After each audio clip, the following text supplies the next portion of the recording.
Assalamualaikum warahmatullahi wabarakatuh. Waalaikumsalam warahmatullahi wabarakatuh. Alhamdulillahirrabbilalamin, wassalatu wassalamu ala rasulillah.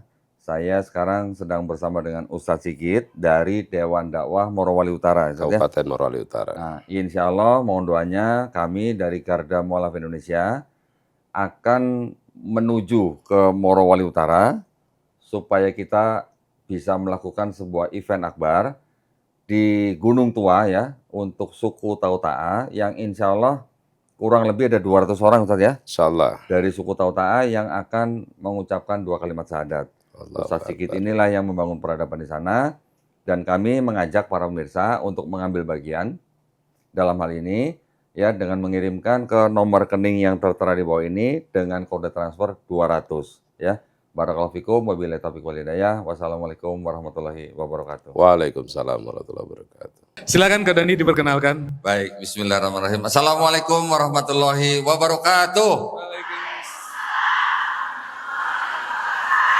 Masya Allah, seragam ya, semangat Masya Allah. Innal hamdalillah nahmaduhu wa nasta'inuhu wa nastaghfiruhu wa na'udzubillahi min syururi anfusina wa min sayyiati a'malina may yahdihillahu fala mudhillalah wa may yudhlil fala hadiyalah. Asyhadu an la ilaha illallah wahdahu la syarikalah wa asyhadu anna Muhammadan abduhu wa rasuluh. Allahumma shalli wa sallim wa barik ala sayyidina Muhammadin wa ala alihi wa sahbihi ajmain. Amma ba'd. Salam kenal ibu-ibu, senang sekali saya bisa berada di Milad ya. Milad ke-11. Masya Allah, 11 tahun Majelis Taklim Nurun Nisa. Betul. Masya Allah, perkenalkan nama saya Dondi Tan ya. Tan itu marga, saya orang Cina Bu, ya. Tan itu marga saya. Marga itu bahasa Cinanya Se. Jadi saya Dondi Setan. Bukan syaiton Bu ya, setan artinya marga Tan. Masya Allah. Kalau tadi Kang Hari bilang apa, saya kayak Papua. Dari Papua? Kang Hari kenal Ustadz Fadlan? Iya kenal. Kenal yang dari Papua? Betul. Itu saudara saya. Asli? Asli. Gimana itu runutannya Ustaz? Namanya kan Ustadz Fadlan Garamatan. Ya, oh. Saya Dondi Tan. Betul sekali. Mohon maaf dengan ketan apa? Mohon maaf. Dengan ketan kalau sama apa tuh namanya? Parutan kelapa mantap. Mantap yes. Mohon maaf. Alhamdulillah saya punya gelar ya. Beda dengan gelar ustadz-ustadz yang lain. Dan saya nggak mau dipanggil ustadz. Jadi gelar saya kalau ustadz ada yang LCMA gitu ya Ustadz ya. Kalau saya gelarnya MK. Ada yang tahu Kang Hari? Majelis Konstitusi? Bukan. Oh. Apa? Ada yang tahu? Apa itu Ustaz? Ada yang tahu? Mantan kafir. Hari ini disebut kafir marah, ini mantan begitu bangganya gitu. Oh. Ibu-ibu Betul, ya? lebih bangga disebut mantan kafir atau mantan muslim? Nah, tuh kan, bener kan? Saya bangga kalau disebut mantan kafir, tapi sekarang muslim. Daripada kita disebut mantan muslim. Wah, bahaya itu ya. Jangan sampai kita meninggal dalam keadaan kafir. Nah itu ya. Itu, jadi saya kembali ke fitrah. Jadi ternyata setelah saya belajar Islam, saya baru tahu ternyata semua bayi yang lahir itu muslim. Karena apa? Karena fitrah. Ya, saya lahir di keluarga yang non muslim. Jadi saya menjadi Nasrani karena orang tua saya. Ketika saya mempelajari Islam, saya menerima Islam, akhirnya saya memeluk Islam, saya tidak pindah agama, tapi saya kembali ke fitrahnya manusia. Masya Allah ya, ibu-ibu semuanya, ini penting sekali buat kita, buat akidah kita ya. Jadi supaya bapak ibu menjaga akidah ibu-ibu dan keluarga dengan satu hal yang simpel seperti ini ya. Saya sering hampir setiap hari lah menerima tamu dari kalangan saudara kita yang Nasrani atau yang Kristen ya. Tapi juga ada yang keluarga dari muslim. Ngapain muslim datang ke saya gitu kan? Mereka bisa bawa suaminya, bisa bawa istrinya, atau bawa anaknya, atau saudaranya yang mau murtad atau yang sudah murtad. Nah ya, jadi ternyata banyak juga orang Islam yang ada keinginan untuk keluar dari Islam. Gara-gara apa? Gara-gara pernikahan, gara-gara ada yang dikasih sembako dan sebagainya. Ibu-ibu pernah punya teman yang seperti itu atau saudara? Pernah dengar? Pernah ya, itu ada ya di lingkungan kita pasti ada yang begitu. Nah, bagaimana caranya kita menjaga akidah kita? Nah, itu. Ya. Gimana, Ustaz? Saya ini kagum sama Ustaz Dondi. Ini apa, Bu? Beliau itu Islamnya 2014. Tapi setiap hari bikin konten dan selalu bersemangat. Hari ibu-ibu pengajian gak susah. Suruh tadi surat apa, Bu? Surat Iqra cenah gitu aja. Pokoknya gitulah. Itu aja Pak Belit gitu. Ini beliau istiqomah. Apa Ustaz awalnya energi yang membuat, atau gini deh. Dulu latar belakang kenapa sih bisa tertarik Islam? Kan dulu agamanya apa sebelumnya? Sebelumnya dulu saya Kristen. Kristen. Ya, Kristen Protestan, gerejanya GBI. GBI. Nah, ini pelajaran juga buat kita semua ya. Ketika saya mulai tertarik dengan Islam, yang saya perhatikan muslimnya. Orangnya, belum Islamnya ya. Saya memperhatikan muslim kira-kira 5 tahun. Gak sebentar juga loh ya. Selama 5 tahun yang saya perhatikan orang-orang Islamnya. Ternyata selama 5 tahun itu juga saya tidak, ya ada orang Islam yang baik ada. Tetapi yang kita lihat di media, ya, yang kita lihat di berita-berita, Islamnya nih seperti dibuat menjadi seolah-olah menjadi jelek gitu, ya. Jadi selama 5 tahun saya mengamati Muslim, saya tidak mendapatkan apa-apa yang kurang lebih positif gitu, ya. Tetapi setelah 2 tahun kemudian saya mempelajari Islamnya, baru saya tahu, oh Islam itu ajarannya begini. Dan yang paling penting yang membuat saya masuk Islam adalah karena kitabnya tidak mungkin karangan manusia. Itu yang paling penting ya. Jadi kita sekarang hidup pada zaman sains. Ibu-ibu sudah pegang handphone. Mau lihat cucunya tinggal video call. Ya, bisa video call sama cucunya di mana misalnya. Zaman dulu 1500 tahun yang lalu ada nggak begitu? Tidak ada. Kalau zaman dulu ada begitu, disebut apa? Sihir katanya. Ya kan, dikit-dikit sihir gitu. Zaman sekarang biasa. Tetapi 1500 tahun yang lalu, sebuah kitab sudah disusun dan isinya ternyata banyak dipakai oleh ilmuwan Islam untuk mempelajari ilmu pengetahuan, sehingga ilmu pengetahuan yang ditemukan oleh ilmuwan-ilmuwan Islam dari 7, 8, 9, sekarang kita yang menikmati. Ibu-ibu bisa buka handphone, bisa komen di YouTube. Itu kalau tidak ada aljabar dan algoritma yang ditemukan oleh siapa? Al-Khawarizmi, ibu-ibu nggak bisa komen di YouTube.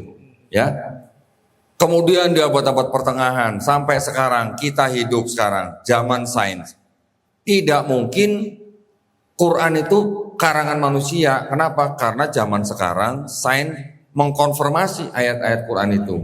Yang mana zaman dulu belum ada alat-alatnya. Nah, itu yang menjadikan saya yakin bahwa Quran tidak mungkin karangan Nabi Muhammad SAW. Contohnya. Oh, banyak. 1 atau 2 saja. Soalnya terlalu banyak ibu-ibu pusing. Oh, pusing. Ya. Yang sederhana saja, sederhana.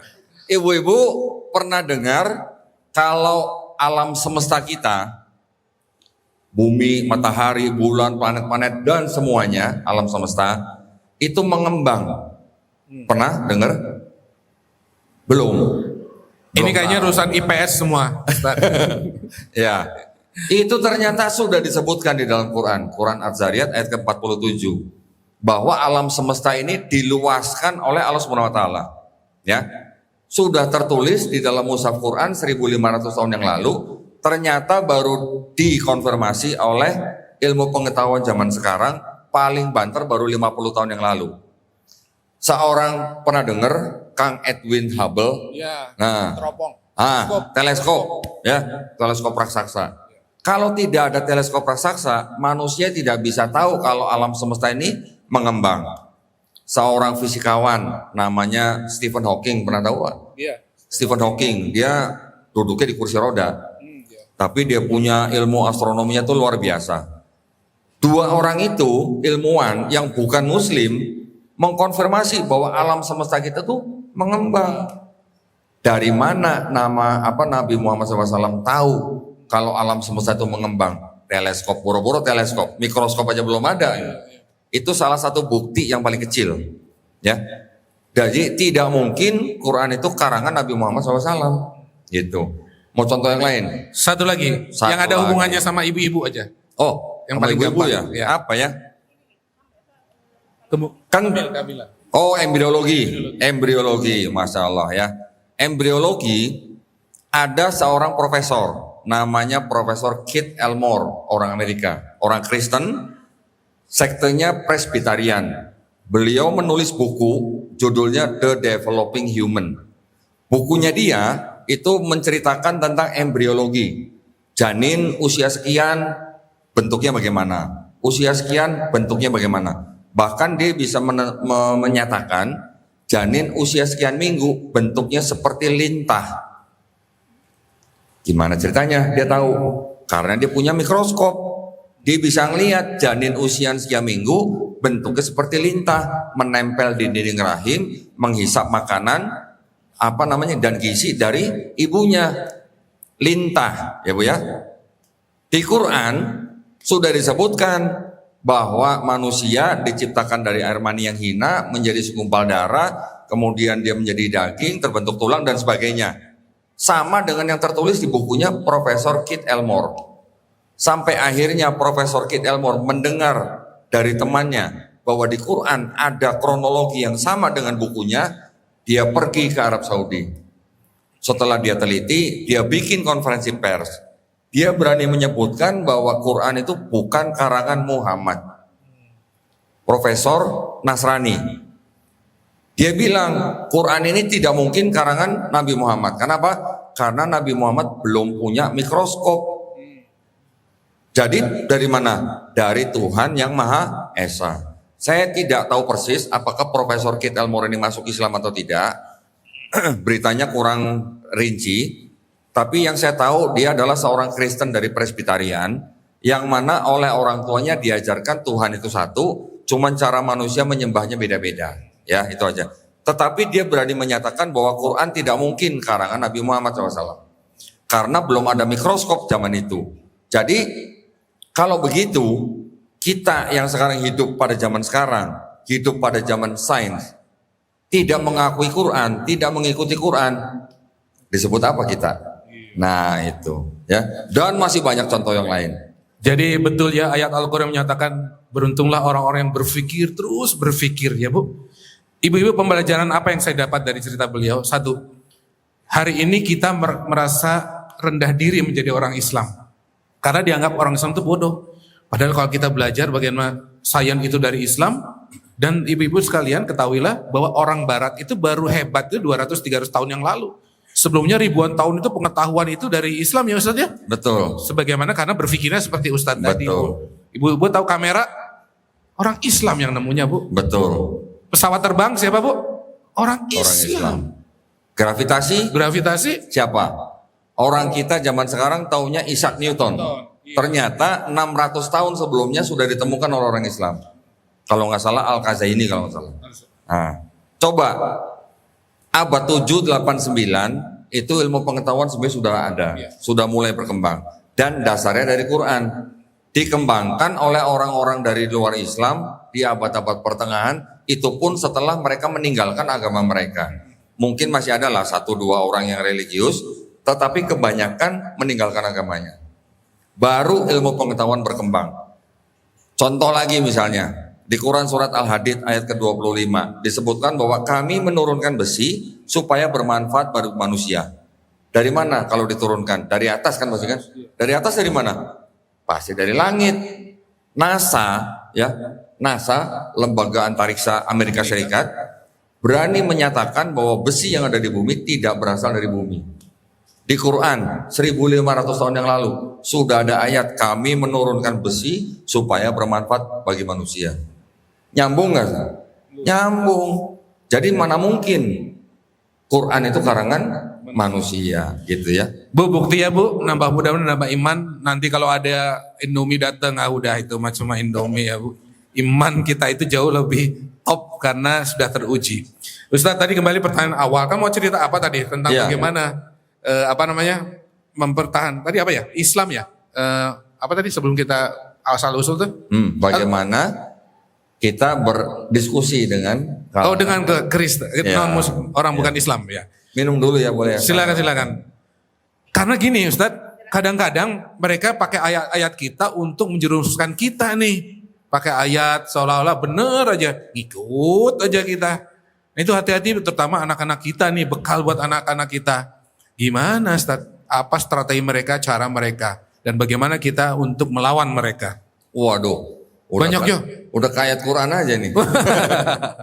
Jadi alhamdulillah saya berada di sebuah yayasan, yaitu Yayasan Garda Mualaf Indonesia. Ya, yayasan ini sebenarnya baru 1 tahun berdiri. Saya dirikan yayasan ini dengan visi dan misi ya, untuk menjaga dan melindungi iman dan akidah orang Islam dari upaya pendangkalan akidah dan pemurtatan. Khusus ya, ini memang khusus. Jadi yayasan kami ini memang bergerak di bidang gauzal fikri, perang pemikiran. Kalau zaman dulu perang fisik, kalau zaman sekarang nggak boleh perang fisik, kita perang pemikiran. Tapi perang pemikiran kita ini kita menunjukkan untuk membentengi umat Islam supaya tidak dimurtadkan, tidak mudah dimurtadkan. Dari kalangan mereka, kalangan Kristen ya, saya memang hanya membandingkan antara Islam dan Kristen. Kenapa? Karena dua agama ini sama-sama agama misi. Ya, kalau Islam agama misi bukan Ustaz? Iya, Miss. Misi. Kita juga mengajak orang masuk Islam. Mereka juga mengajak orang masuk agama mereka. Dasarnya apa? Kalau orang Kristen itu punya ayat di dalam kitab mereka. Karena itu pergilah, jadikanlah semua bangsa muridku. Baptislah mereka dalam nama Bapa dan Putra dan Roh Kudus. Ayatnya begitu. Matius 28 ayat 19. Ya. Apal. Hari Ibu Ikro. Masih Ikro, ini udah Matius, beda kelas. Nah, Mik, Oh yes ya. itu ayat mereka. Mereka sebut ayat itu sebagai amanat agung. Waduh. Kalau di Islam, perintah kita untuk menyebarkan Islam rahmatan lil alamin apa? Sampaikanlah walaupun hanya 1 ayat. Tetapi bedanya, bedanya di sini. Bedanya kalau di Islam, kita mengenal la ikroha fiddin. Di Islam kita juga mengenal lakum dinukum waliyadin. Tapi kalau di sana perintahnya baptislah. Jadi kalau belum dibaptis kan belum selesai urusannya. Betul nggak? Itu perintah mereka. Maka itu mereka memang melakukan segala daya upaya untuk mengajak orang masuk agama mereka. Karena di Indonesia Islam adalah agama mayoritas, maka Islam itu menjadi target utama mereka. Ya. Walaupun sebenarnya ada larangan ya. Nah, di Betul. Indonesia, pemerintah Indonesia itu punya produk hukum, namanya keputusan bersama 2 menteri, Menteri Agama dan Menteri Dalam Negeri, nomor 1 tahun 79. Di dalam bab 3 pasal 4 dijelaskan bahwa dilarang mensiarkan agama kepada orang atau kelompok orang yang sudah beragama. Kalau yang belum beragama boleh, diajak boleh. Tapi kalau yang sudah beragama itu sebenarnya tidak boleh diajak untuk masuk agama tertentu. Tetapi keputusan bersama 2 menteri ini dulu sebelum diterbitkan diprotes oleh kalangan misionaris. Mereka tidak mau ada produk hukum seperti ini. Mereka berpegang kepada Undang-Undang Dasar pasal 29 ayat 2 bahwa setiap warga negara diberi kemerdekaan penuh untuk memeluk dan menjalankan agama dan kepercayaan masing-masing. Tetapi kan kalau mengajak orang masuk yang sudah beragama, itu yang akhirnya dilarang oleh keputusan bersama 2 menteri tersebut. Nah, bagaimana kita menghadapi upaya mereka untuk mengajak kita masuk agama mereka? Caranya mereka banyak dan caranya mereka tuh sangat-sangat halus gitu ya. Sembako, buku, majalah, pamflet, bantuan dan segala macam. Itu memang sengaja mereka lakukan untuk membuat orang-orang yang mereka target itu seperti merasa utang budi gitu. Ya. Contohnya bagaimana? Dulu saya tuh ketika masih di gereja, hampir setiap minggu saya tuh diberi 2 amplop. Yang satu amplopnya untuk infak istilahnya, yang satu lagi amplopnya untuk pembangunan gereja. Ya, di sebuah daerah di Jawa Barat juga besar sekali. Alhamdulillah sekarang dulu tidak dapat izin menjadi gereja, tetapi sebelum gereja ini dibangun, gereja kita ngirim tim ke desa-desa yang ada di sekitar situ, memberi apa? Membuat fasilitas air bersih, membuat puskesmas, membuat sekolah. Orang-orang di desa menikmati gratis. Bahkan yang butuh duit dipinjemin tanpa bunga, mungkin gak dibalikin, diberi pekerjaan. Sampai begitu, giliran gerejanya sudah selesai, orang-orang yang menerima bantuan diajak masuk gereja. Gimana cara nolaknya? Susah kan? Karena sudah berutang budi. Kalau berutang Amir beda lagi ya. Utang Agus apalagi. Utang Agus apalagi. Ini utang budi, giliran diajak susah. Jadi ketika gereja itu berdiri, kurang lebih 1.000 orang dari beberapa desa masuk Kristen. Caranya kurang lebih begitu. Teman saya, gereja yang sama, setiap tahun membuat seminar di daerah-daerah. Ya, dia ngaku waktu itu dia bikin di Tasik. Di Tasik, setiap tahun menurut dia, kurang lebih 800 orang sampai 1.000 orang masuk Kristen. Dengan cara apa? Membuat seminar, memberikan pelajaran-pelajaran gratis. Contohnya apa? Bahasa Inggris gratis, nanti yang lain gratis. Bahasa Inggris ketika diajarin, gurunya bilang, orang kalau mau belajar bahasa Inggris lebih cepat bisa dengan cara apa? Menyanyi atau bernyanyi. Kalau nyanyi kan ada iramanya kan, dari seperti ibu-ibu nyanyi kan semangat kan? Ketika diajak bernyanyi dalam bahasa Inggris, liriknya lirik gereja. Gimana? Jadi mau nggak mau orang yang bernyanyi, mau nggak mau sebenarnya dia sudah ikut akidah mereka. Ya, dengan cara-cara seperti itu, ratusan orang bahkan ribuan orang masuk agama mereka. Itu yang mereka lakukan. Sekarang apa upaya kita? Ya, upaya kita apa? Supaya kita bisa mencegah upaya-upaya pemurtadan tersebut. Buat kayak seperti ibu-ibu nih, pasti punya anak, punya cucu, punya suami, punya saudara, ya kan? Ibu-ibu yang belajar ilmu seperti ini kan bisa menularkan ya kepada kerabat kita, kepada keluarga kita, supaya apa? Supaya tahu dan paham modus mereka, dan juga kita tahu bagaimana melindungi akidah kita. Tapi di lain sisi, bagaimana menguatkan ekonomi orang Islam supaya tidak mudah dimurtadkan. Ada seorang misionaris di daerah Jawa Tengah, Ustaz, Gunung Kidul.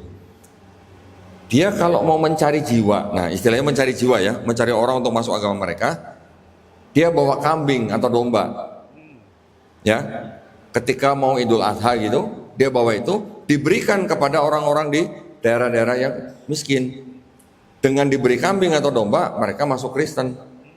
Jadi dikasih kambing, satu kambing ke satu keluarga, 5 orang, dikasih kambing, dia bilang dapat 5 domba masuk Kristen. Bisa dengan cara seperti itu juga, ya. Jadi memang banyak sekali caranya. Sekarang bagaimana tinggal kita melindungi iman dan akidah kita dari upaya-upaya seperti itu.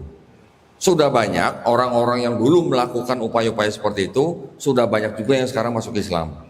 Ya, entah misionarisnya, entah pendetanya, mereka sekarang sudah banyak masuk Islam. Kenapa?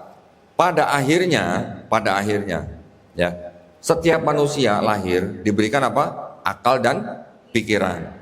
Di Quran sudah dijelaskan, sudah ditanya, sudah ditegur, apakah kita tidak berpikir, apakah kita tidak mengingat, apakah kita tidak memikirkan begitu. Semua nikmat yang kita terima dari Allah SWT, dan bagaimana kita harus menggunakan akal dan pikiran kita mengikuti petunjuk yang ada di dalam Quran. Ya, saya juga sering berdiskusi dengan mantan-mantan misionaris dan pendeta yang dulunya melakukan seperti itu. Akhirnya sekarang mereka bisa melihat bahwa kitab mereka juga banyak masalah. Ini cerita aja nih Kang ya, ini cerita aja nih. Tadi sebelum saya datang sini, saya kan semalam menginap di Hotel Chandra. Beberapa karyawan hotel minta berfoto bersama. Ya, kita foto. Ternyata salah satu karyawan sedang berbicara dengan langganan tetapnya. Langganan tetapnya nih ibu-ibu Tionghoa dari Jakarta. Sering nginep di situ katanya. Kristen. Wah, ya Kristen. Ngobrol sama saya tadi. dia nggak tahu saya. Setelah dikasih tahu, kita baik, ngobrolnya baik, biasa gitulah. Tetapi pada akhirnya dia sendiri yang mengucapkan kalimat begini. Saya suka dengan Islam sebenarnya. Ajaran Islam itu baik, bagus katanya. Tapi ada satu yang saya nggak suka. Penasaran dong? Pikiran kita, apa Bu yang nggak suka? Poligami Bu? Bukan katanya gitu. Jadi dia tidak menolak poligami, tapi dia bilang apa? Karena di Islam boleh menikahi wanita usia 6 tahun. Nah, ya kan, ibu-ibu sudah langsung tahu nih, ngomongin apa nih kalau begitu kan? Ngomongin hadis di Bukhari tentang pernikahan Nabi dengan Siti Aisyah, ya kan? Kalau ibu-ibu tidak tahu ilmu kristologi, ya, kristologi itu ilmu yang mempelajari tentang posisi Nabi Isa AS di dalam agama Kristen. Maka disebut kristologi. Kris dari kata Kristus. Kalau ibu-ibu tidak pernah belajar ilmu kristologi, ketika ada orang di luar Islam ngomong begitu, ibu-ibu jawabnya gimana? Paling-paling apa? Oh itu kan zaman dulu katanya. Ya kan? Iya. Itu zaman dulu, nenek kita juga mungkin menikah usia 12-13 tahun gitu kan. Paling begitu. Tapi kalau saya yang sudah belajar kitab mereka, saya jawabnya gampang. Saya jawabnya dia nggak bisa menyangkal. Saya bertanya balik, oh gitu ya Ci ya, saya bilang gitu. Kalau Ribka tahu nggak Ci Ribka siapa tuh katanya? Istrinya Nabi Ishak di dalam Bible. Oh ya, tahu nggak Ci Ribka dinikahi sama Ishak usia berapa tahun? Nggak tahu saya. Saya giniin 30, enggak Ci 3 tahun. Ada di kitab mereka. Langsung diem. Saya tanya lagi, Ci tahu Betseba?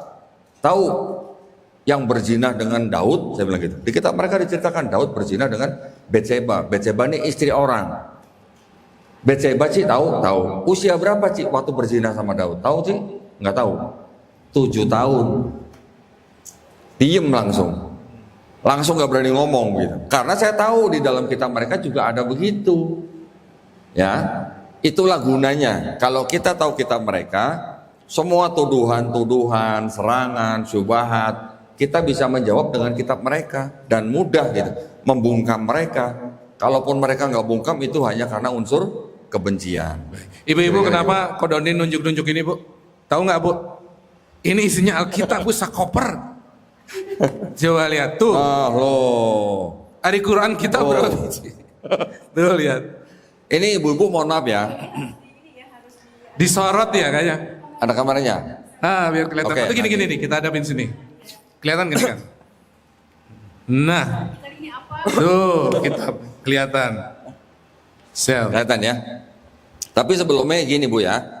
Ibu-ibu jangan salah paham. Kode ini bagi sebagian kecil ya? Masih banyak lagi ya di rumah? Masih. Oh, Saya kalau debat bawanya 2 koper yang besar. Ustaz. Oh, ya Allah. Ya, ibu-ibu maksud saya gini. Kenapa saya bawa kitab begini? Bukan berarti kalau saya bahas kitab mereka, bukan berarti saya mau ngajak ibu masuk agama mereka, bukan. Ya, bukan juga berarti saya mengajak ibu-ibu untuk membenci orang Kristen, bukan. Ya, keluarga besar saya juga masih Kristen semua. Tapi artinya kita mengetahui kitab mereka ini untuk apa? Untuk supaya kita bisa membandingkan, betul kan? Ibu-ibu mau beli ember, milih-milih nggak Bu? Cuman beli ember aja milih-milih ya? Iya. Musuh agama. Mau beli baju, milih-milih nggak Bu? Oh, mau beli baju, beli mobil, apalagi, beli rumah, apalagi. Nah ini urusan dunia akhirat. Bagaimana kita nggak membandingkan gitu, maksud saya. Ya, jadi ilmu perbandingan agama itu memang sangat penting, tetapi bukan fardu ain. Ya, ini fardu kifayah. Tapi jamaah juga perlu tahu, gitulah. Paling tidak tahu supaya apa? Supaya lebih yakin, lebih beriman kepada Quran dan kita tahu isi kitab mereka bagaimana dan kita tidak boleh mengolok-olok mereka. Kita juga tidak boleh menghina sesembahan mereka, nggak boleh ya, Bu ya. Itu perintah Allah Subhanahu wa taala loh. Jangan kalian menghina agama Tuhan mereka atau sesembahan mereka karena kalau kita melakukan itu mereka akan menghina Allah Subhanahu wa taala tanpa pengetahuan. Ya, itu pesan daripada Allah Subhanahu wa taala. Sebelum Terulin nanya, ini kenapa banyak begini yang beda-beda gitu Ustaz? Beda-beda. Jadi Kalau kita, nah ini kita uji ya, kita tes ya, Ya, ibu-ibu ya. Ibu-ibu kan pasti sudah akrab dengan Quran. Quran kita berapa surat Bu? 114. Di Indonesia Ibu ya? Kalau di Maroko berapa Bu? Sama. Di Cina berapa Bu? Sama. Di Amerika? Sama. Di misalnya di India? Sama. Semua sama ya Bu ya? 114 surat. Jumlah ayatnya sama nggak Bu? Mulai ragu. Mulai ragu. Jumlah ayatnya sama, tapi penomoran ayatnya semua sama nggak Bu? Ada yang beda Bu. Penomoran ayatnya, ya. Ada yang memberi nomor ayat pada kalimat basmalah, ada yang tidak, ya. Nanti ada di tengah-tengah, ada yang satu ayat dipisah menjadi 2 nomor, ada. Tapi jumlah ayatnya semua sama, gitu Bu ya.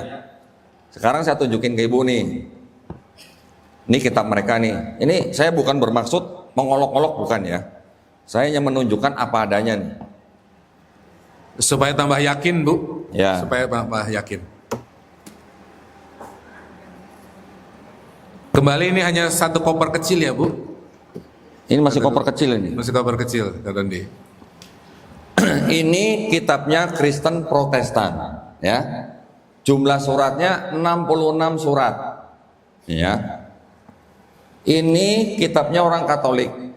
Jumlah suratnya 73 surat. Ya. Udah beda 7 surat nih. Udah selesai belum Bu? Belum. Ini Kristen Ortodoks. Jumlah suratnya 78 surat. Ini Kristen Ethiopia. Jumlah suratnya 81 surat. Jadi yang Ortodoks menolak 3 dari Ethiopia, yang Katolik menolak 5 dari Ortodoks, yang Protestan menolak 7 dari Katolik. Ini yang terjadi, ya. Dan di yang Protestan sendiri ini juga banyak versinya. Ada yang di sini ada ayat ini, yang di kitab yang lain ayat yang itu tidak ada. Gitu. Ada di mana nih ya? Di sini.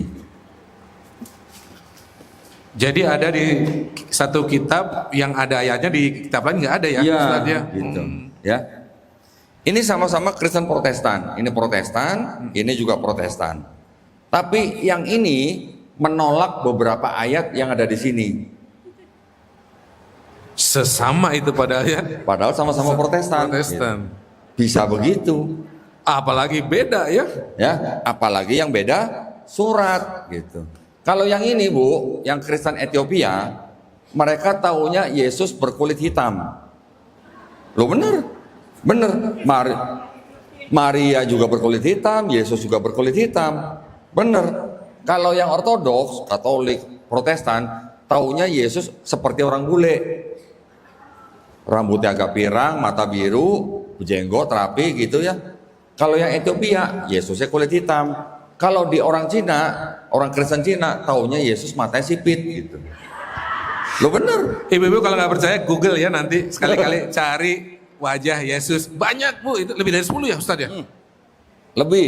Jadi di setiap negara itu mereka bisa punya lukisan masing-masing, beda-beda. Gitu ya. Kalau di Islam, kita hanya tahu ciri-ciri Nabi kita. Tahu ciri-cirinya, ya, tapi kita tidak pernah melihat lukisannya. Kenapa? Karena takutnya seperti mereka, akhirnya jadi menyembah menjadi sesembahan. Ya, itu yang tidak boleh dilakukan oleh manusia. Jadi saya dan teman-teman di yayasan kita mempelajari kitab-kitab mereka yang beda-beda seperti ini. Tujuannya bukan untuk mempermalukan mereka, bukan, tapi hanya mengajak mereka berpikir gitu, ya. Jadi ketika saya, Kang Arya, menerima tamu di studio, ketika ada orang Kristen yang datang, itu ada yang begini, kok boleh nggak saya ke studio, saya pengen foto satu-satu gitu, versinya apa aja, ada perbedaan apa, saya pengen foto katanya. Boleh, silakan. Datang dia foto-foto, perempuan nih dari Semarang nih. Setelah foto-foto, pulang, ternyata dia bikin karya tulis. Karya tulisnya kira-kira 35 halaman. Saya tanya, buat apa karya tulisnya? Buat berdebat sama papa saya katanya. Kenapa dia harus berdebat dengan papanya? Papanya pengurus gereja, Ya. anaknya sudah mulai mempertanyakan kitabnya. Oh, Ya. itu. Jadi setelah dia datang ke studio saya, dia berdebat dengan papanya kurang lebih 2 bulan, Kang Hari. Setelah 2 bulan, akhirnya dia datang lagi ke tempat saya. Kok saya mau datang lagi? Boleh? Boleh. Mau foto lagi? Enggak, mau syahadat, kata gitu. Masya Allah ya. Padahal waktu dia datang ke saya, di tengah perjalanan pun dia masih berdebat sama papanya di WA. Tapi alhamdulillah setelah dia pelajari sendiri, dia datang, dia bersyahadat. Ada juga perempuan dari kalangan Katolik. Setelah saya suruh baca ini sendiri, ketika sudah baca, dia diem. Habis diem, nangis. Saya tanya, Mbak, kenapa nangis? Dia bilang, berarti selama ini saya dibohongin sama gereja saya. Bukan saya ngomong ya.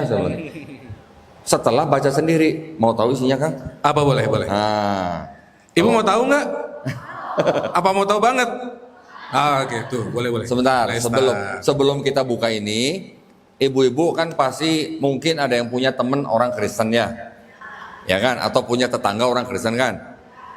Kebanyakan orang Kristen yang di Indonesia, walaupun beda-beda aliran atau beda golongan, tapi yang paling banyak itu orang Kristen yang percaya dengan Trinitas. Betul Bu? Ada yang pernah tahu Trinitas atau Tritunggal? Tahu? Ada yang nggak tahu juga jelaskan sedikit saja. Ya Ustaz. nggak apa-apa, ini saya jelasin sedikit ya. Bukan berarti saya mau ngajarin ibu jadi orang Kristen, bukan. Tapi ini akidah mereka ya. Trinitas atau Tritunggal itu adalah konsep ketuhanan orang Kristen yang mereka mengaku bahwa Tuhan mereka tuh Maha Esa ya. Tetapi, nah selalu tetapinya nih, tetapi bisa bermanifestasi dalam 3 pribadi. Siapa aja? Bapa, Putra, dan Roh Kudus. Bapa Tuhan, Putra Tuhan, Roh Kudus Tuhan, tapi bukan 3 Tuhan, tapi 1 Tuhan. Ada yang paham Bu? Alhamdulillah nggak paham. Kalau paham saya curiga nih Bu. Bahkan orang Kristen sendiri aja banyak yang nggak paham ya Ustaz. Boro-boro Ya. ibu-ibu. Nanti lanjut lagi. Bapa itu maha kuasa, Putra itu maha kuasa, Roh Kudus juga maha kuasa. Tapi bukan 3 maha kuasa, tapi 1 maha kuasa. Ibu-ibu kalau udah mulai pusing boleh minum bodrek. Ketika orang Kristen datang, saya tanya, saya paham akidah mereka. Kamu kan beriman bahwa dengan Trinitas Tuhan kamu Esa, tapi 3 pribadi. Betul. Saya mau tanya dong, di dalam kitab kamu ada cerita Yesus dibaptis di Sungai Yordan. Betul? Betul. Ada Yesus nih di Sungai Yordan nih. Terus kemudian Roh Allah turun dalam bentuk burung merpati. Di ayat yang sama ya? Hah? Di ayat yang sama. Di ayat yang sama Oke. ya, di Matius. Kemudian ada suara di langit. Suara di langit nih. Inilah anakku yang kukasihi, kepadanya lah aku berkenan, gitu katanya. Tulisannya begitu. Jadi ada suara di langit dianggap Bapa, ada Roh Allah sebagai burung merpati, ada Yesus di Sungai Yordan lagi dibaptis. Saya tanya sama orang Kristen, Tuhannya ada berapa? Rata-rata kalau orang menggunakan akalnya, dia spontan bilang 3. Lah ada Yesus, ada burung merpati, ada suara, berarti ada 3. Mental picture manusia ketika dengar begitu otomatis 3 gitu kan. Tetapi karena doktrin Trinitas, mereka harus bilang 1. Nah, saya tinggal tanya, itu gimana caranya 3 gitu nongol bareng dibilang 1 gitu. Bentuknya beda-beda gitu. Itu yang bikin mereka pusing ya. Nanti ada lagi, tapi kita lihat yang ini dulu ya. Jadi mereka punya doktrin Trinitas itu Tuhannya 1, tapi dalam 3 pribadi atau 3 pribadi dan ketiganya 1. Ada nggak ayatnya di sini? Kebanyakan orang Kristen malah nggak tahu. Saya bilang ada ayatnya. Kita buka di sini. Gitu. Saya bukain ya, Kang ya. Siap. Ini kitabnya orang Katolik yang tebel ini. Selain ada ayatnya juga ada tafsirnya. Nah, ya. Kemarin belum lama saya bisa membuat Ustadz Abdul Somad baca ini. Oh gitu. Jangan-jangan beliau juga koleksi juga nanti. Nah, ini ada ayat begini. 1 Yohanes pasal 5 ayat 7. Tolong dibacain Kang Ari. Yang mananya? Yang Ini yang merahnya? garis merah. Nah ini ibu-ibu perhatiin nih. 7 sebab ada 3 yang memberi kesaksian di dalam syurga, Bapa, Firman, dan Roh Kudus. Dan ketiganya adalah 1, ke-8 ayat ke-8. Dan ada 3 yang memberi kesaksian di bumi. Nah, ada keterangannya nih, ada catatan kakinya. Oh. Catatan kakinya bunyi begini. Bagian ayat ini tidak terdapat dalam naskah Yunani yang paling tua dan tidak pula dalam terjemahan kuno, bahkan tidak dalam naskah-naskah paling dari Vulgata, yang paling baik dari Vulgata. Bagian ini kiranya aslinya sebuah catatan di pinggir halaman salah satu naskah terjemah Latin yang kemudian disisipkan ke dalam naskah-naskah. Pelan-pelan Kang. Pelan-pelan. Oke. Tadi apa? Ada kata-kata apa? Disisipkan. Ya, bagian ini kiranya aslinya itu, kalau pakai itu ya, sebuah catatan di pinggir halaman. Salah satu naskah terjemahan Latin yang kemudian disisipkan. Kalau bahasa Sundanya disisipkan apa tuh teh? Oh diselipin. Diselapkan. Oh diselapkan. Lanjut Kang, lanjut. Diselapkan ke dalam naskah-naskah oleh penyalin dan akhirnya bahkan disisipkan ke dalam beberapa naskah Yunani. Karenanya bagian itu pasti tidak asli. Tolong diulang. Karenanya Bagian itu pasti tidak asli. Kayak ingat sesuatu yang nggak asli itu naonnya. Jadi ini apa? Ayat selapkan atau apa? Ayat selapan. Oh ayat selapan. Diselapkan. Tidak asli, pasti ya. Ya. Pasti tidak asli. Ya. Tidak asli kata lain apa Kang? Ya, Tidak asli kata lain apa? paslu. Bukan saya ngomong ya. Yang Ibu-ibu ngomong itu Pak. Abdi mah paslu. Nah, Ya. itu mah palsu. Ini yang seperti ini ya, yang ada keterangan ayat ini tidak asli. Ini tidak cuman ayat ini, banyak. Di sini banyak nih, udah saya tandain. Ini catatan kaki itu berarti tafsir ya? Iya. Ya. Tapi yang saya minta Kang Hari baca ini tadi satu-satunya ayat yang dianggap mengajarkan konsep Trinitas. Kalau yang lain ada ayat tidak asli bukan ajaran Trinitas. Tapi kalau ini dianggap ngajarin Trinitas. Dan itu dianggap tidak asli. Pakai pasti kan? Iya. Nah, pasti tidak asli. Saya sering nanya sama orang-orang Kristen yang datang ke tempat saya.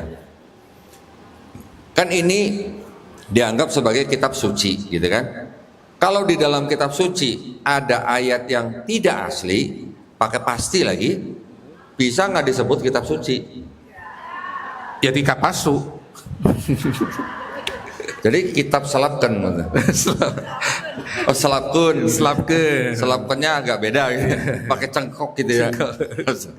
Nah, jadi saya bukan berarti mau mengolok-olok ya, tetapi kitab ini sendiri yang mengatakan begitu. Gitu. Ini kitab Kang, ada tulisannya di depan nih. Apa nih Kang? Yang ini. Oh, tidak untuk diperdagangkan itu maksudnya? Tidak untuk diperdagangkan. Jadi tidak ada yang ibu-ibu mau cari di toko buku nggak bakal ada yang jual, gitu ya. Jadi ini kitab calon pastor gitu. Oh. Nah, jadi saya hanya mengajak mereka berpikir, kalau ada ayat yang disisipkan atau diselapkan, gitu, itu artinya kan berarti ada pemikiran manusia, ya kan? Pemikiran manusia yang menjadi agama. Atau tadi kan dibilang awalnya catatan di pinggir halaman disisipkan, berarti kan pemikiran agama menjadi ayat, gitu. Betul kan? Berarti itu adalah pemikiran manusia yang dijadikan agama oleh mereka. Ini hanya kita perlu tahu, kita nggak usah ngejek, yang penting kita cuma tahu gitu. Saya kalau debat sama pendeta, saya pegang ini. Pendeta datang ke tempat saya suruh baca ini, nggak mau. Udah itu nggak tahu, saya nggak tahu, itu sesat katanya gitu. Yang ngomong orang pendeta Protestan, karena di kitab mereka tidak ada catatan kakinya. Ketika saya suruh baca ini, seperti saya mau bacain Yasin kepada orang suruh. Kurang lebih begitu. Nah, kurang lebih ini dari konsep ketuhanan mereka, ya. Dari konsep keselamatan. Konsep keselamatan ini artinya begini. Kita umat Islam, ibu-ibu nih sebagai muslim, ibu-ibu taunya masuk surga atau masuk jannah kalau ngapain? beramal soleh. Apalagi Bu? Beriman. Apalagi Bu?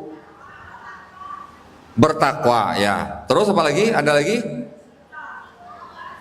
Bertobat apa ada Bu? Tobat. Ada bertobat ya. Nah ternyata di dalam kitabnya mereka yang separohnya, nah ini kita harus bagi nih. Separohnya ini juga ngajarin bertobat, tapi separohnya ini sebenarnya bukan kitabnya orang Kristen. Separohnya ini sebenarnya kitabnya orang Yahudi. Kitabnya orang Yahudi ada sendiri seperti ini. Nah, saya belum keluarin aja tadi nih. Ini kitabnya orang Yahudi. Apakah kitabnya orang Yahudi ini mengajarkan Trinitas? Tidak ada.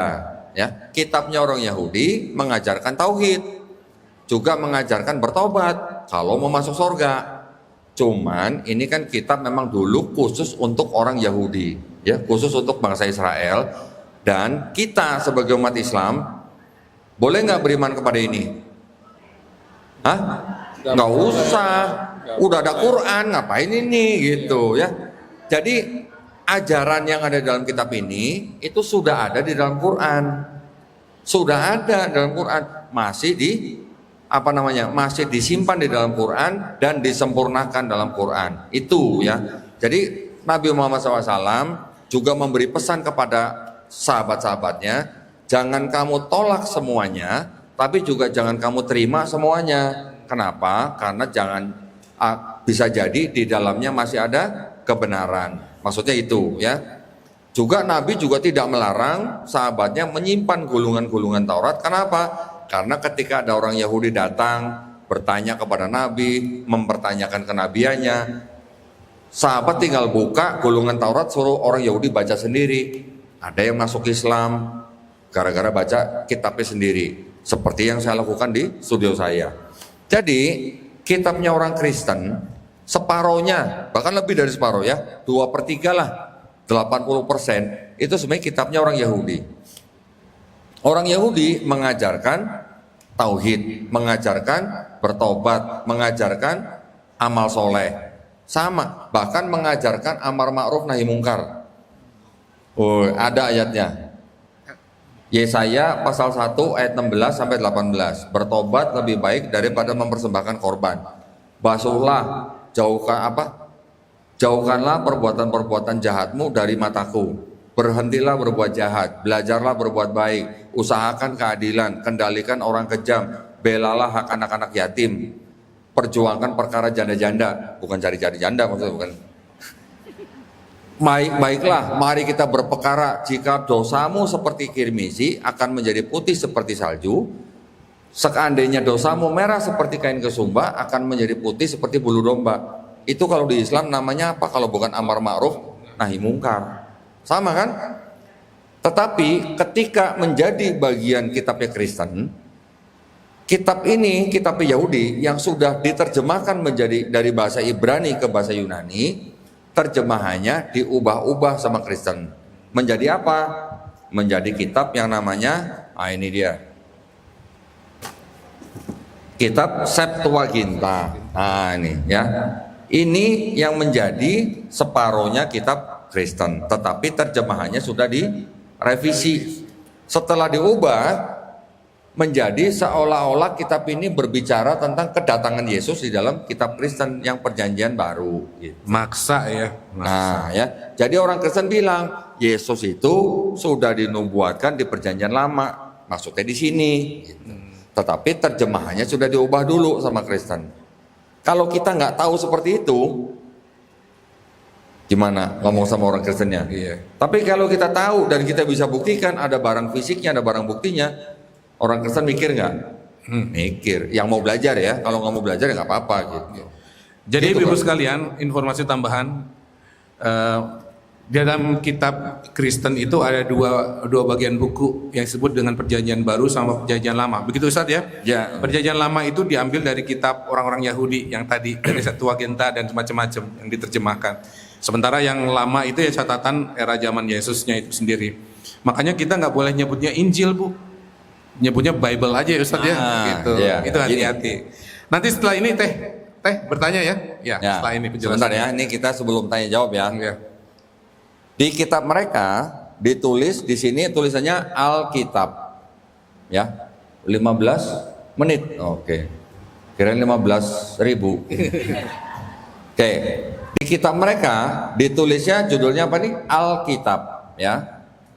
Saya yang sudah mempelajari ini dan sudah mempelajari Islam dan Quran, saya menghimbau ibu-ibu nih, jangan sebut kitab mereka dengan sebutan Alkitab. Ya Bu ya?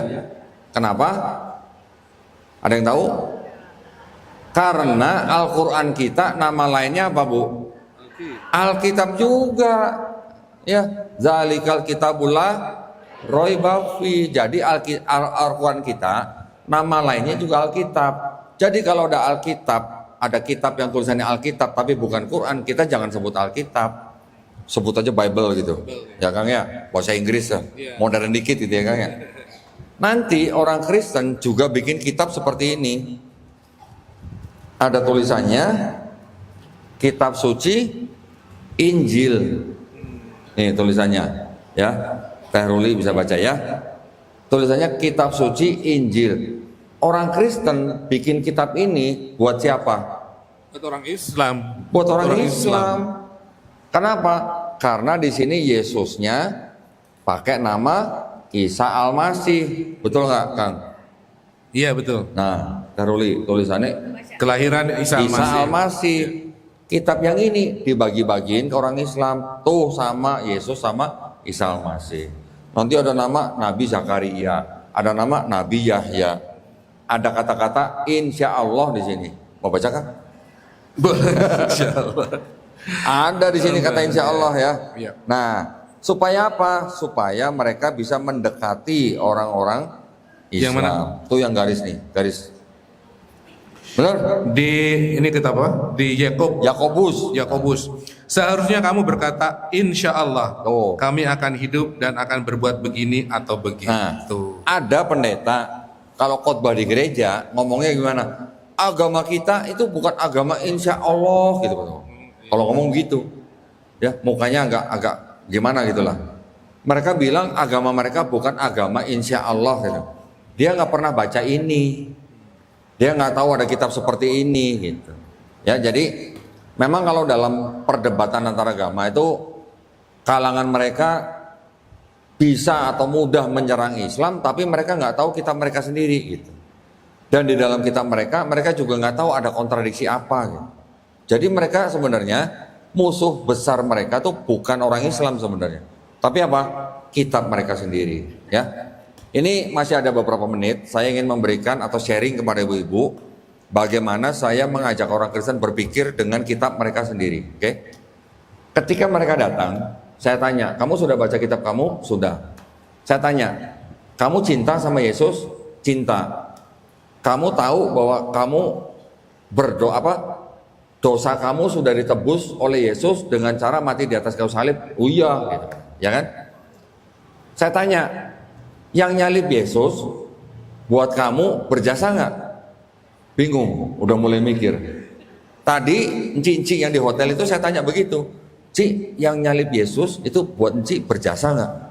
Waduh, pusing dah. Saya pergi aja dah katanya. Pergi langsung pergi. Kenapa? Karena cerita di sini yang nyalib Yesus itu tentara Romawi. Disuruh sama gubernur Pontius Pilatus dari Romawi. Diminta oleh imam-imam Yahudi. Imam Yahudi bisa nangkep Yesus karena dianggap oleh muridnya yang berkhianat namanya Yudas Iskariot. Ada yang pernah dengar ya? Yudas Iskariot.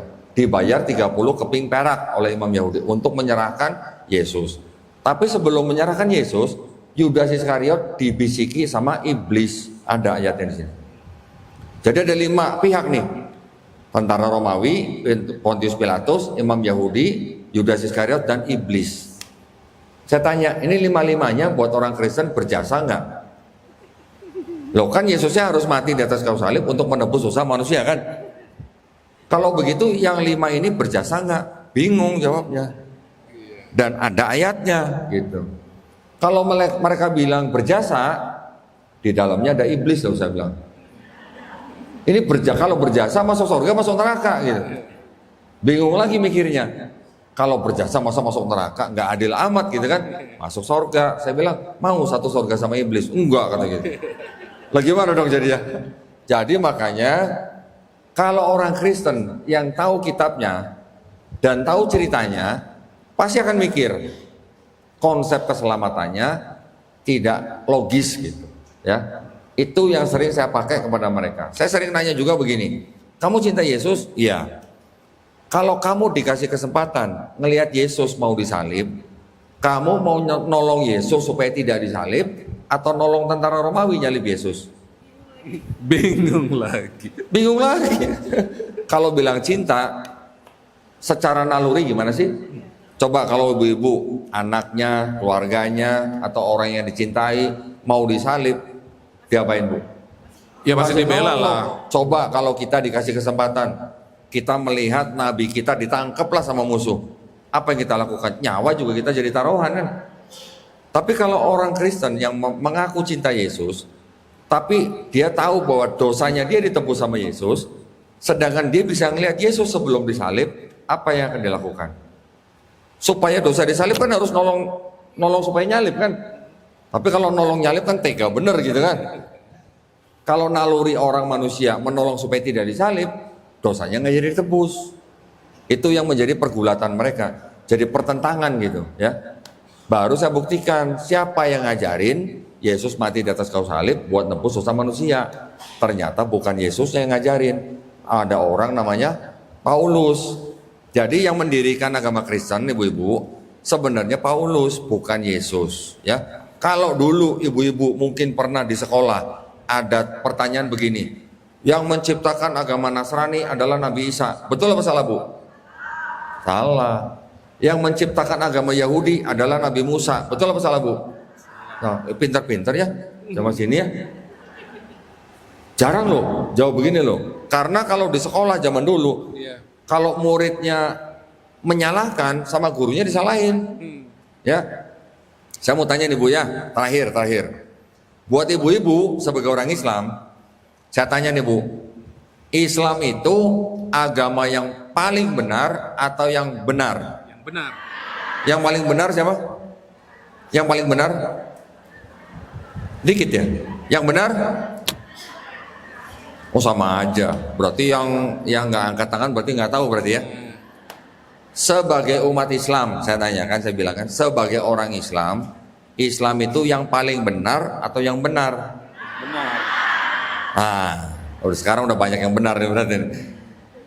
Kalau kita dengar ada orang Islam ngomong begini, semua agama itu sama gitu. Pernah dengar Bu? Hah?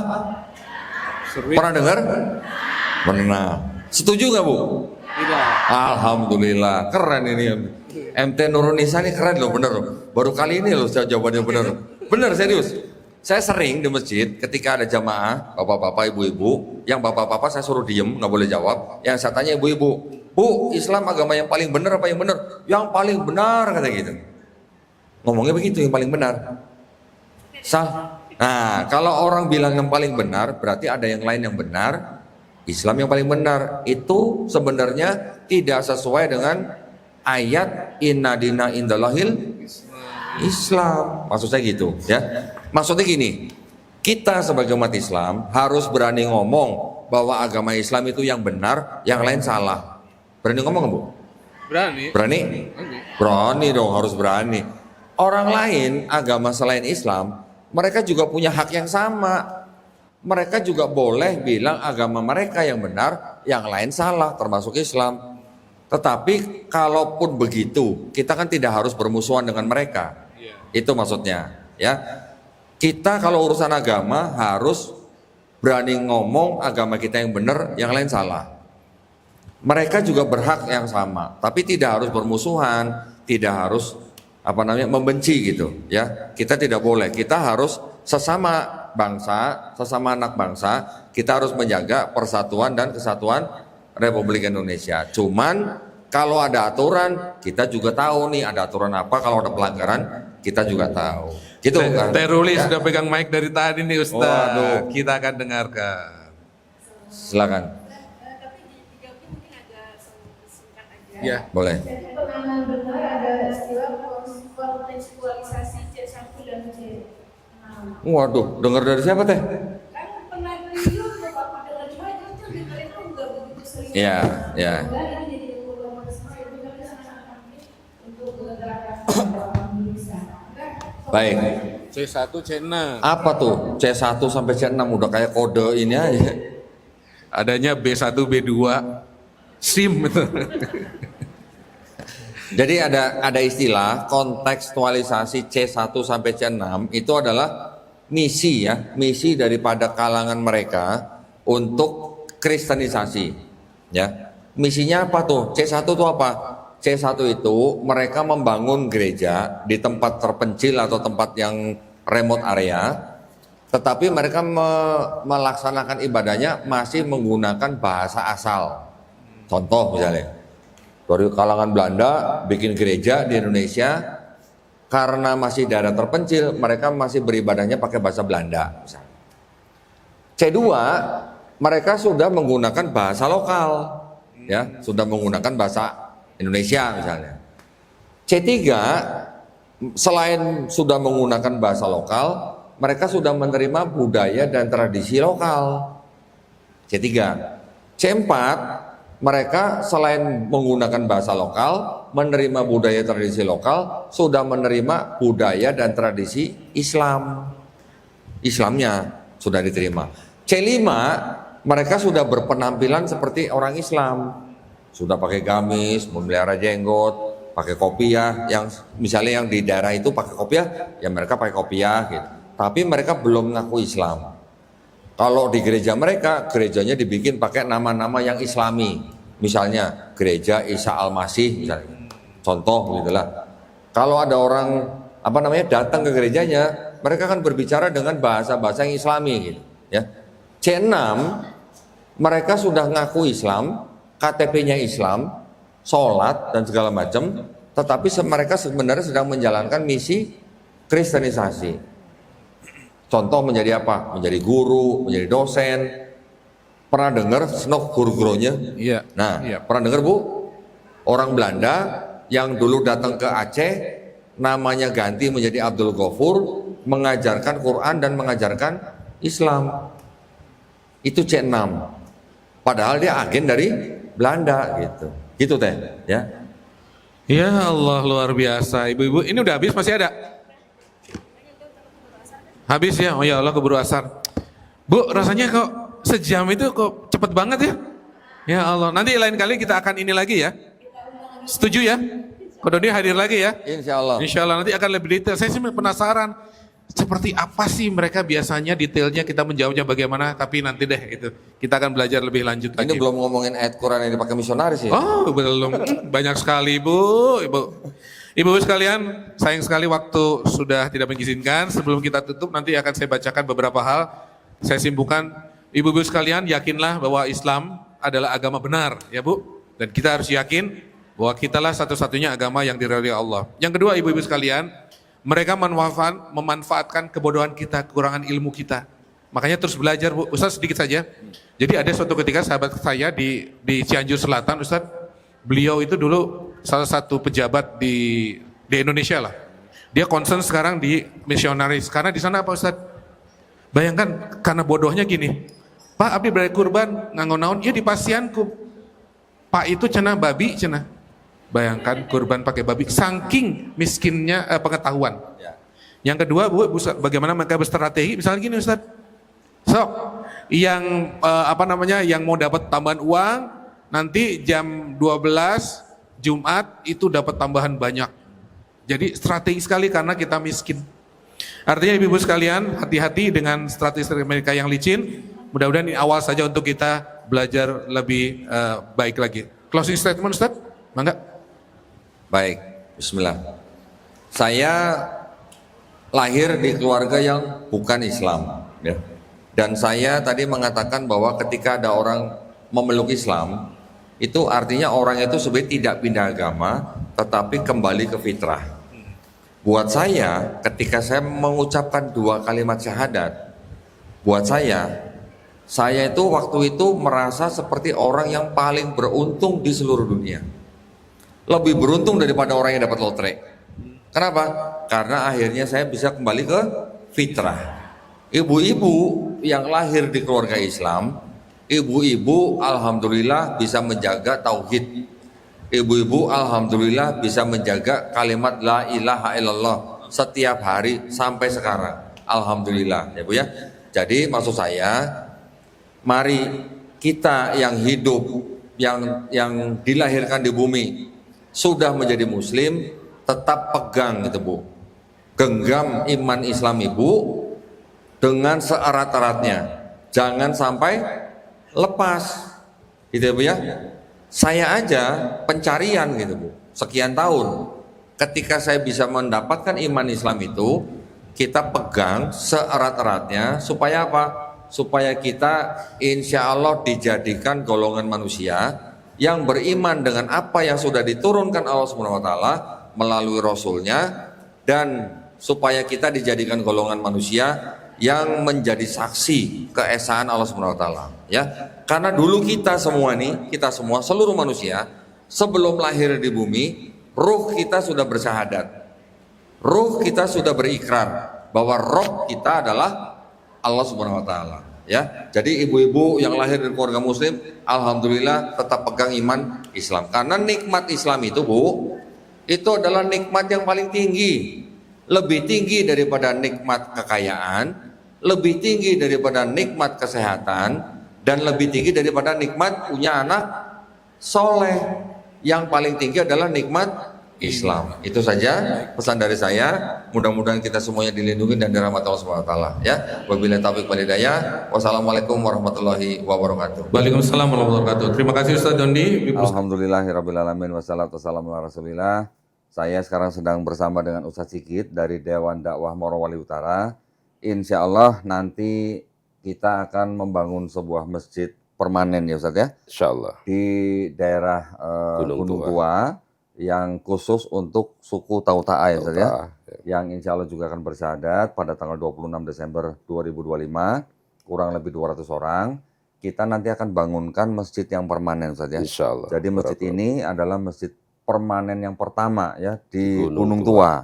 Nah, kebutuhan daripada pembangunan masjid ini kurang lebih 850 juta. Mari para pemirsa yang ingin mengambil bagian dalam kebaikan ini bisa mengirimkan ke nomor rekening yang di bawah ini. Ya, mohon doanya. Barakallahu fikum. Wabillahi taufiq wal hidayah. Wassalamualaikum warahmatullahi wabarakatuh. Waalaikumsalam warahmatullahi wabarakatuh.